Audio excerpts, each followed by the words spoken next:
बोलतील थोडी स्मित हास्य दिला म्हणजे बोलतील। देवेंद्रजी, राहुल गांधींनी अमेरिकेत जाऊन पुन्हा एक वक्तव्य केलेलं आहे, त्या संदर्भात खूप नाराजी व्यक्त केली जाते। आपणही ट्विट केलं, गृहमंत्र्यांनी पण नाराजी व्यक्त केली।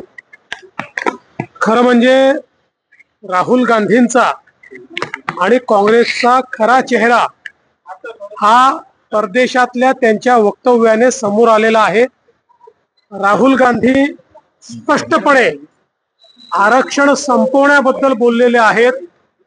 एकीकडे निवडणुकीमध्ये खोटा नरेटिव्ह तयार करायचा आणि दुसरीकडे आरक्षण संपवण्याची गोष्ट या ठिकाणी करायची, हे अतिशय चुकीचं आहे। भारताच्या संविधानाचा किंवा संविधानकार भारतरत्न डॉक्टर बाबासाहेब आंबेडकरांचा काँग्रेसने कधी सन्मान केला नाही। बाबासाहेबांना त्यांनी लोकसभेमध्ये निवडून देखील जाऊ दिलं नाही।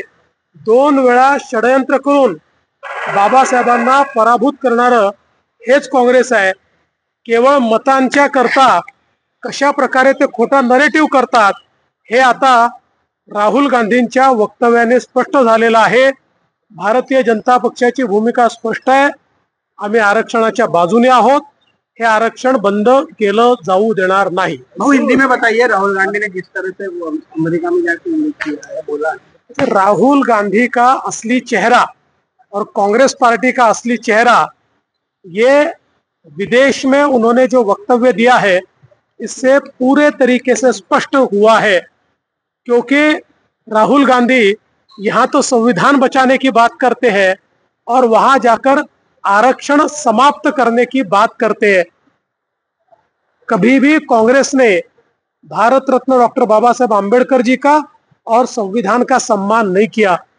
ये वही कांग्रेस है जिसने भारत रत्न डॉक्टर बाबा साहेब आंबेडकर जी को 2 बार लोकसभा में जाने से रोका और उन्हें षड्यंत्र करके पराजित किया। इन्होंने कभी भी बाबा साहब का सम्मान नहीं किया और आज तो ये जो वक्तव्य सामने आया है इससे इनका असली चेहरा सामने आया। संभाजीनगर में दगड़ फेंक